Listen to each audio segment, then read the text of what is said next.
Hi hello, मी प्रतीक्षा. तुम्हा सर्वांचे प्रसंग ज्वेलमध्ये स्वागत आहे.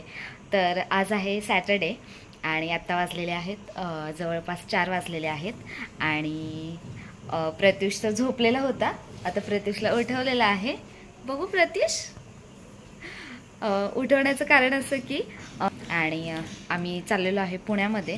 तर पुण्यामध्ये कशासाठी चाललेलं आहे, आता गणपती येत आहेत, गौरी येत आहेत, सण येत आहेत सगळे. तर मग त्याची जी काही शॉपिंग वगैरे आहे तर ते बघण्यासाठी आम्ही चाललेलो आहे. तर अचानक फोन आलेला आहे, पप्पांचंही काहीतरी काम आहे तर तेही करायचं आहे आम्हाला. अचानक निघालेले आहे. तर आय होप तुम्हाला हा आजचा व्लॉग आवडेल. आपल्या चॅनलवरती नवीन असाल तर चॅनलला नक्की सबस्क्राईब करायला विसरू नका. सबस्क्राईब करा आणि शेजारी बेल आयकॉनसुद्धा आहे, त्याचे बटन नक्की दाबा, जेणेकरून तुम्हाला माझे नेक्स्ट व्हिडिओज व्लॉग जे काही येतील त्याचे तुम्हाला नोटिफिकेशन नक्कीच मिळेल. पण त्यांचं असं स्पेसिफिक काही नसतं की जा नको जाऊ, तुझ्या ह्याने बघ, पण जेवण मात्र नक्की करून जा. तर पटकन त्यांचं स्वयंपाक वगैरे सगळं करून घेतलेलं आहे आणि येस, आम्ही आता तयार झालेलो आहे. ऑलमोस्ट आम्ही शनिवार वाड्याच्या इथे पोचलेलो आहोत आणि तुमच्यापर्यंत हा ब्लॉग थोडासा लेट येत आहे, पण आम्ही 2 आठवडेच अगोदर गेलेलो आहे, त्याच्यामुळे बऱ्यापैकी थोडीशी गर्दी कमी होती. शक्यतो सॅटर्डे संडे म्हटलं की गर्दी असतेच आणि आम्ही थोडंसं ऑड टायमिंगला दुपारी एकदम निघालेलो होतो, त्याच्यामुळे एवढी गर्दी नव्हती आणि आम्ही जिथे जाणार होतो तिथेही फारशी गर्दी नव्हती. तर आम्ही चाललेलो आहे गणपती बघण्यासाठी. दीदीच्या घरीही गणपती बघायचा आहे आणि स्कूलमध्ये सुद्धा, तर दोन्हीकडे ते बसवतात, त्याच्यामुळे मग 2 गणपती बुक करायला चाललेलो आहे. प्रत्येक वर्षी असं होतं, जिजू एकटेच येतात किंवा मग त्यांच्या फ्रेंडसोबत येतात आणि बुक करून जातात, पण ह्यावेळी मात्र मी आणि दीदी आम्ही दोघीसुद्धा आहोत.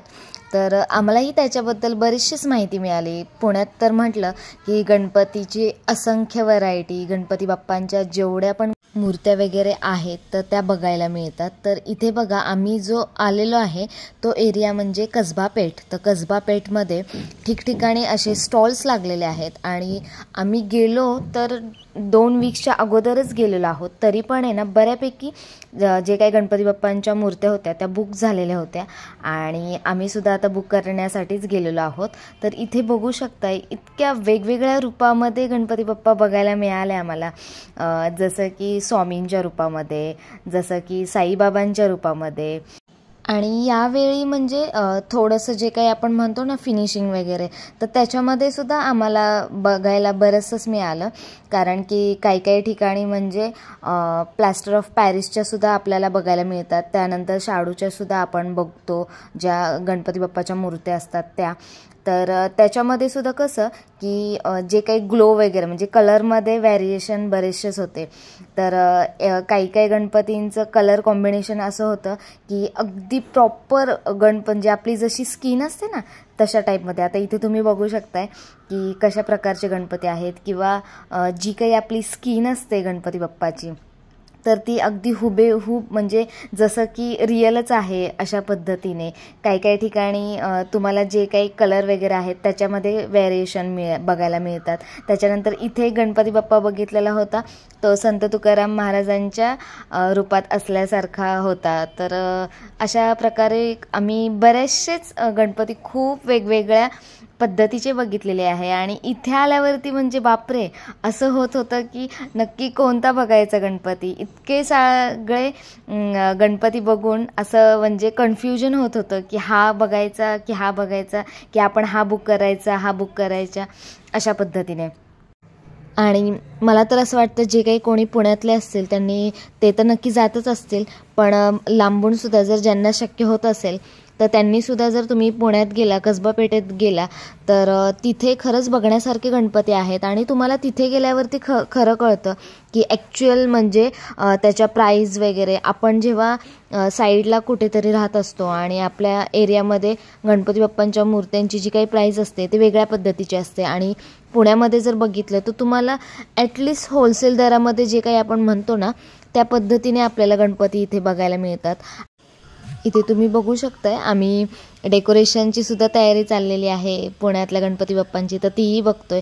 अगदी तिथले जे कारागीर वगैरे आहेत ना, तर ते सगळं काही डेकोरेशन अगदी हाताने सगळं बनवत असतात आणि आपल्याला तो देखावा गणपतीच्या वेळेस बघायला मिळतो. म्हणजे बऱ्यापैकी ते 3 ते 4 आठवड्यापासूनच त्यांची तयारी चालू असते. तर इथे बघा आम्ही दुसरीकडे आलेलो होतो, तर इथे हा जो गणपती बाप्पा आहे ना आम्हाला खूप आवडलेला होता, पण अजूनही काही व्हरायटीज बघायच्या होत्या म्हणून मग आम्ही दुसरीकडे गेलो. इथे बघा तर अगदी कृष्णाच्या रूपात आपल्याला गणपती बाप्पा बघायला मिळतोय. ह्यावेळी म्हणजे अगदी सुरेखच प्रतिमा सगळ्या बघायला मिळालेल्या होत्या आणि जे काही त्यांचे वस्त्र वगैरे आहेत, जे काही परिधान केलेलं आहे ते सुद्धा अगदी बघून आहे ना खूप मनाला आनंद असा झालेला होता की छान प्रकारे गणपती बाप्पा बघायला मिळत आहे तिथे. इथे सुद्धा जो आम्ही बाप्पा बघितलेला होता तर ही सुद्धा मूर्ती आम्हाला फार आवडलेली होती, कारण की एक पुस्तक घेऊन बसलेले आहेत असं दिसत होतं आणि ते स्कूलमध्ये छान वाटणार म्हणून मग आम्ही सगळं डिसाईड केलं की हा गणपती बाप्पा आपण बुक करूया किंवा बघूयात. पण थोडंसं साईडला म्हणजे आपण म्हणतो ना की थोडीफार त्याला त्याची जी काही बाप्पाची मूर्ती होती तर ती थोडीशी कडेचा पापुद्रा निघालेला ती साईडने, तर मग थोडंसं आम्ही ते टाळलं की नको, आणि मुळातच इथून ट्रॅव्हलिंग पण होणार होतं बरंचसंच लांब, त्याच्यामुळे मग आम्ही तो डिसिजन कॅन्सल केला आणि मग म्हटलं ठीक आहे आपण दुसरा बघूया गणपती बाप्पा. दुसरीकडे पण आम्ही तशा पद्धतीने बघायला गेलो, पण तशी हुबेहूब किंवा तशी आम्हाला काही मूर्ती बघायला नाही मिळालेली. पण आता दुसरीकडे बघायला आलो तर बघतोय की तशा पद्धतीने काय बघायला मिळते का. तर इथे पण आल्यावरती इतके छान छान गणपती होते आणि इथे बघू शकताय की कारागिरांचं जे काही काम आहे ना ते इथे चालूच होतं. खरंच आपण जे पण गणपती बाप्पा बघतो, एवढ्या छान छान प्रतिमा गणपती बाप्पांच्या बघतो, मूर्त्या बघतो, पण त्याचे मागचे खरे कलाकार जे असतात ना तर हे असतात. तर इतके ते मन लावून त्यांचं सगळं जीव ओतून आहे ना सगळं हे गणपती बाप्पांच्या मूर्तीला कलर वगैरे करणं किंवा जे काही शेवटचं काम म्हणतो ना आपण डेकोरेशनचं, तर ते त्यांना सजवण्याचं काम हे ते सगळं इथे कारागीर करत होते. आणि आम्ही त्यांना विचारलं की तुम्ही किती वेळ असं हे करता काम, तर बऱ्यापैकी आम्हाला तिथे आन्सर हेच मिळालं की आम्ही फक्त जेवण वगैरेच करण्यापुरतं, अदरवाईज आम्ही दिवस रात्र ह्याच्यासाठी देत असतो, कारण की हेच दिवस असतात काम करण्याचे वगैरे असं. तर इथे बघा जसं तुम्हाला म्हटलं की आम्ही संत तुकारामांची सुद्धा मूर्ती म्हणजे त्यांच्या रूपात असलेले हे गणपती बाप्पा पण आम्हाला आवडलेले होते, पण ऑलरेडी तसा म्हणजे ती जी मूर्ती आहे तशी बसवलेली होती स्कूलमध्ये, सो वेगळ्या पद्धतीने बघायची म्हणून मग आता इथे बघायला आलेलो आहोत. तर इथे सुद्धा बघा अगदी छान छान पद्धतीच्या आम्हाला मूर्त्या बघायला मिळालेल्या, आणि जे की इथे तुम्हाला हा एक आम्ही बघत होतो गणपती बाप्पा, तर एक 3 ते 4 सिलेक्ट केलेले आहेत आणि त्याच्यामध्ये आम्ही 2 बुक करणार होतो. तर इथे बघू शकताय की आपल्याला जर बुक केलेलं असेल तर तिथे असं समोर नंबर वगैरे टाकून ठेवतात, म्हणजे कोणाचीही मूर्ती कोणालाही नको जायला अशा पद्धतीने. तर हा जो गणपती बाप्पा आहे ना तो बघता क्षणी आम्हाला इतका तो मनात भरला आणि आम्ही ठरवलं की हा गणपती बाप्पा तर बुक करायचा. तर आम्ही हा एक गणपती बाप्पा बुक केलेला आहे आणि मगाशी एक दाखवल्याप्रमाणे तो. आणि गणपती बाप्पा बुक करून झाल्यानंतर आम्ही आलो ते म्हणजे कसबा पेठेतील जे गणपती बाप्पा आहे त्याचे दर्शन घेण्यासाठी. आणि तिथे गेल्यावरती आम्हाला असं समजलं की अरे तिथे कोणीतरी कलाकार जे गायक आहेत ते येणार आहेत, पण कोण येणार आहेत हे माहिती नव्हतं. मग तिथे आम्ही बघितलं की नक्की कोण येणार आहे. मग थोडा वेळ आम्ही बाहेरही थांबलो आणि बघतोय तर काय हिंदी सृष्टीतील म्हणा किंवा मराठी, तमिळनाडू, तर ह्याच्यातले सुप्रसिद्ध गायक म्हणजे हरिहरन अय्यर सर. तर त्यांना बघता क्षणी जी काही गाणी आठवली ते मी तुम्हाला सांगते. त्यांनी बऱ्यापैकी खूप गाणी गायलेली आहेत, खूप मोठे संगीतकार आहेत, ते गायक आहेत. तू ही रे तेरे बिना मैं कैसे जिऊ रे, त्यानंतर रोजा, त्याच्यानंतर मराठीमध्ये त्यांनी जीव रंगला हे गाणं गायलेलं आहे. तर आज त्यांना आम्ही प्रत्यक्षात बघितलं. आत्तापर्यंत आपण गाणी वगैरे ऐकलेली आहेत, पण आज आम्ही सगळ्यांनी त्यांना प्रत्यक्षपणे बघितलं. ॲक्च्युली त्यांची ते गणपती बाप्पाचं दर्शन वगैरे करायला आलेले होते, आरती वगैरे चालू होती, तर आम्ही आरती वगैरे सुद्धा केली आणि आम्हालाही जास्त वेळ थांबता येत नव्हतं कारण की आम्हालाही पुढची कामं होती.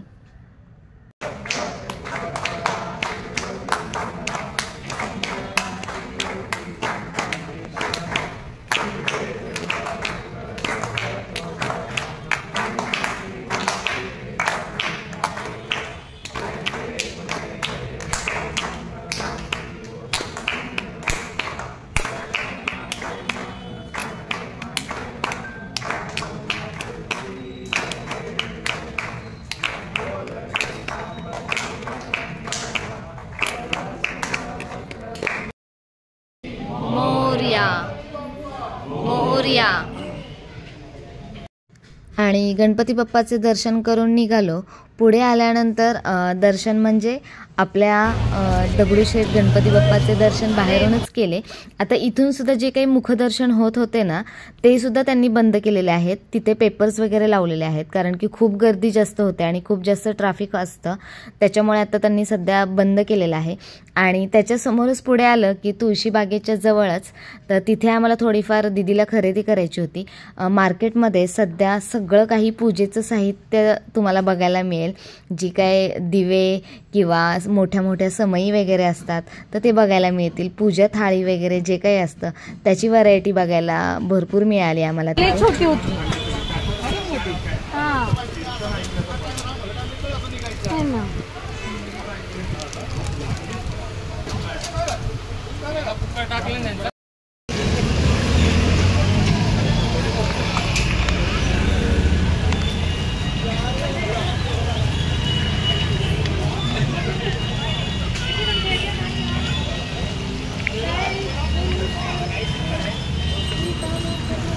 मंडईच्या तिथेच समोर पूजेचे सुद्धा साहित्य मिळतं, तर तिथे पूजेचं साहित्य घेतलं. आणि